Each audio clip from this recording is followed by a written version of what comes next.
Hello and welcome back to Tea Rosa B&B, where I'm cooking on behalf of Café de today, just to show you the Croque Monsieurs, and I'm also doing a Croque Provencal because that was the most requested. I'm doing one meat one vegetarian one, as Paul will eat the ham, but I'm vegetarian, so I'm going to have mine with cheese and tomato.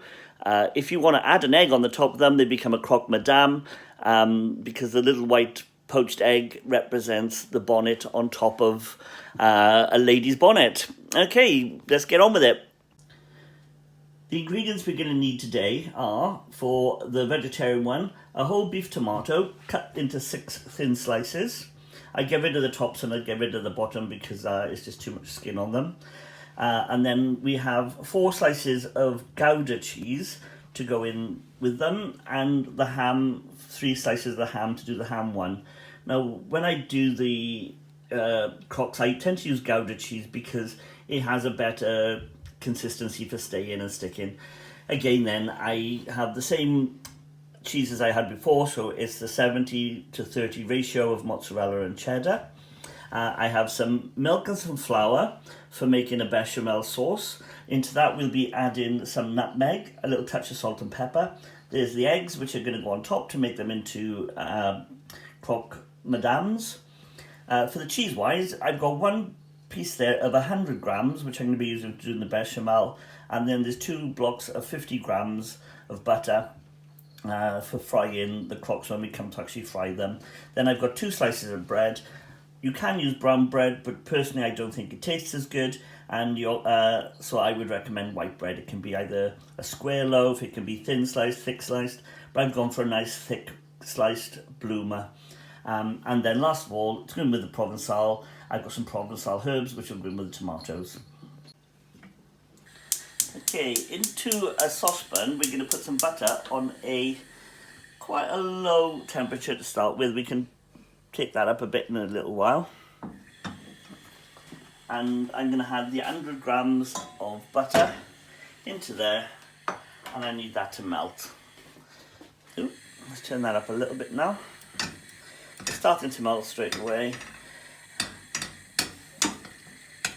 You don't want this to go brown, otherwise it'll taste kind of nutty, which is it's a term called noisette, but you don't want that because it's not such a good taste.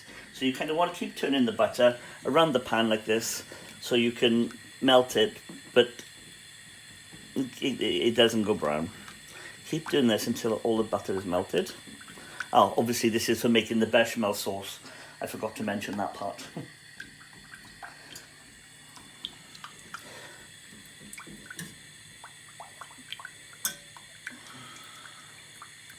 Okay, as you can see, it's coming together.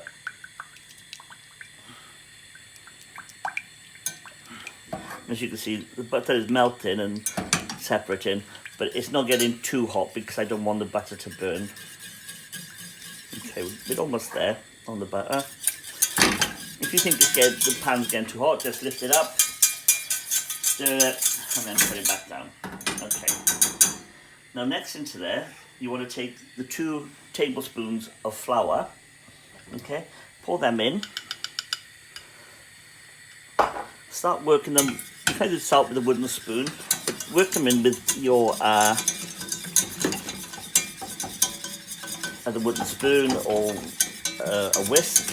If you have a look at this, you kind of want it to start cooking off, because what it does is all the grains of flour which are in there will start expanding and exploding, and that's what then helps it to be able to absorb the milk without it actually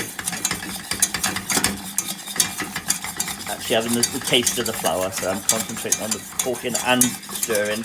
I can't chew gum and walk me. Okay, so as you can see, this is all kind of cooked off now and bubbling away. Into there, you want to add a little drop of milk. Give it a whisk around once, getting it all from the centre, and then kind of do like a figure of 8. Okay, you can see this will start thickening really quickly. Okay, as it starts to thicken, add a little bit more milk and keep working that until all the milk is kind of absorbed. You don't want the sauce to go too thin, keep beating it. Make sure there's no lumps in your sauce. There you go.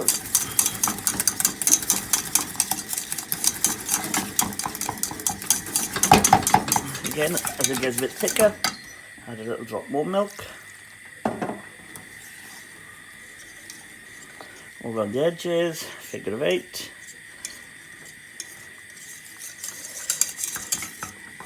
There you go. And as it starts to get thickened again,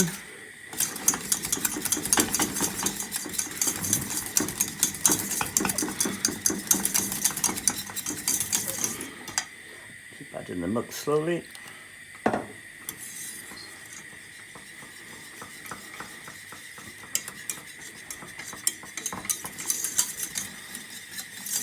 Until you've got a nice white sauce. You could add a little bit of Dijon mustard to this, which I like to do, and you can add cheese to it to make a cheese sauce, but just adding a little Dijon mustard to it really does help to give it a little bit of a kick, and that's what I'm going to do.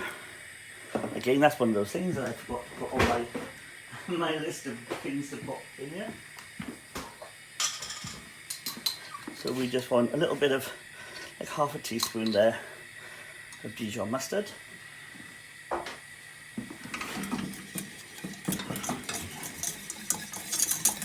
There you go.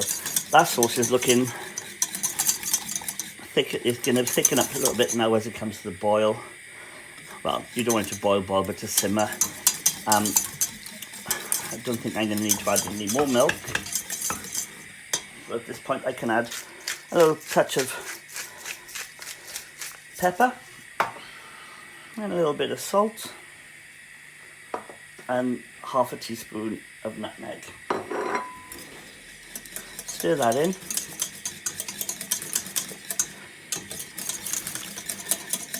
Okay, so that's looking lovely. Now I'm going to set that aside until I get on with my next pot.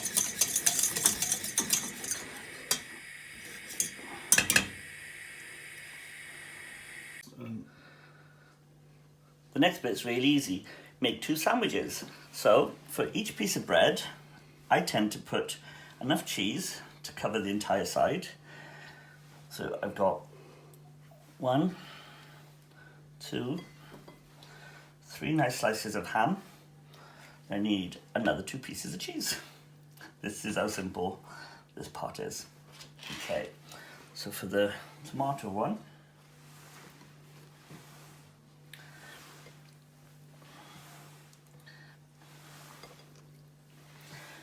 you could do any kind of filling in these. We have lots at the cafe. We have them with salmon, we have them with goat's cheese, we have lots of different types of cheese there.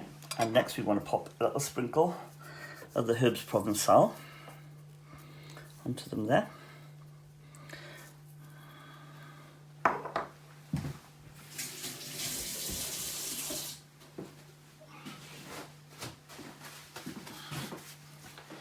And again, last bits of cheese on top. 1, 2. Okay, we're going to pop these aside and get ready for us to fry them off and get them ready to be grilled. Into a frying pan, pop in the 50 grams of butter. Okay, and you want those on a medium temperature, because we're going to try and bring my own down and start melting the butter.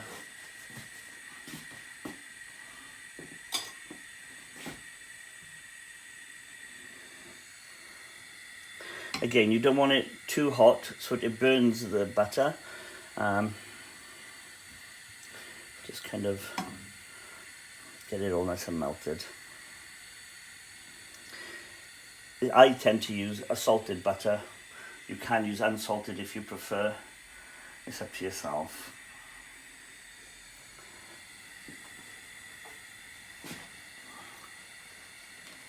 So then we've got our vegetable sandwich, which we're going to pop in there. And we're just going to start frying that off. and into the second one.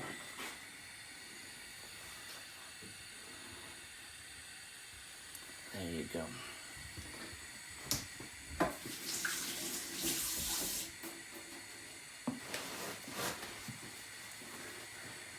So what I do is we start frying these off and keep them frying for a little while.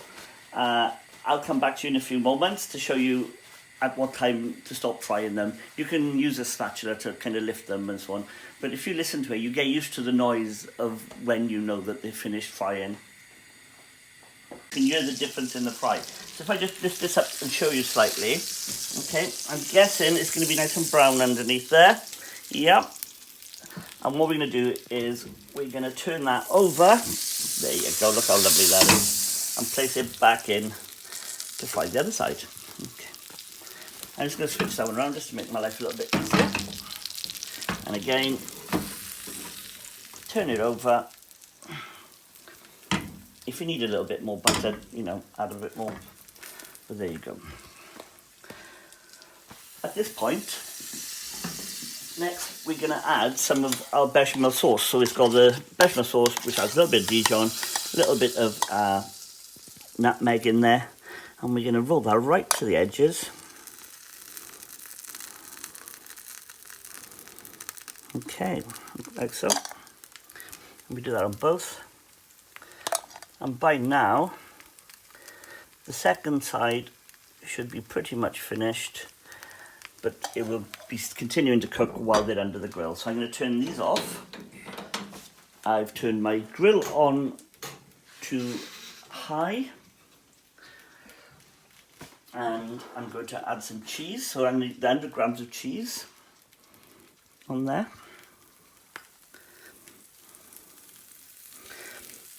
Again, I have no idea why I have a weight problem. So I'm going to pop the first one underneath the grill and ready to start.